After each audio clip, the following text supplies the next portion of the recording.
دادستانی ناحیه همدانی خبر داد که رباینده ماشین دو برادر نابینا زیر پیگردی بین المللی است.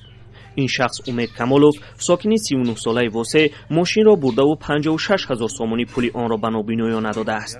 واقعه 3 سال پیش زمانی روی داد که خانواده کنجایف‌ها ماشین را به امید کمالوف فروختند. کمالوف با دادن 6,000 سومانی و با وعده آوردن باقی مانده پول ماشین را برده است. از آن وقت گرفته امید کمالوف پنهان است و از همین سبب او را میکوبند. پرونده جنایتی اوغوز شدگی شخص از تفتیش پیش تحقیق شدگی در جستجوی رسمی بین المللی قرار دارد. رادیوی آزادی ماه ایول از این حادثه گزارش داده بود. بعد این گزارش کارمندان میلیسا به سراغ میر کنجایف آمدند. رفت قضیه را پرسان شده عکس امید کمالوف را هم به آنها نشان دادند.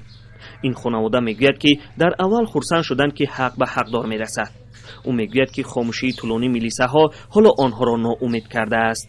امروز شما در اخبار آزادی دادین سرش هم لیسا اومدن مرا بردن در بیرون پرسیدن گفتم نمیادم و دیگه گپ زیاد نزدن گفتن یافتیمش ما میریم همراه میورداریمش همین رفتگی شد تو همین روزا این نمیروزه ولی یگون کس نه دیگه یگون گپ گفتگی نیست. خانواده کنجایف‌ها چند روزی پیش آگاه شدند که امید کمالوف زیر پیگردی بین المللی است. این خبر را کارمندان میلیسا به ولی جان میر رساندند. ولی جان میر معیوب گروه اول بوده ماشین به نام او و برادرش ثبت شده بوده است. وی میگوید سردار ریاست کارهای داخلی ولایت ختلان برای پیدا کردن ماشین دستور داد. تلفن کردن گفتن که خیر در جستجوی در روزی که جستجوی دادگیمش خیر وقت شما عریضه را دادگی جداد میکنین که امو کای کی امو آدم بیاوان بتن. حالا میر کنجایف برای گذراندن روزی فرزندان استویی میکند. این استخوانه را در مرکز ناحیه همدانی اجاره گرفته است.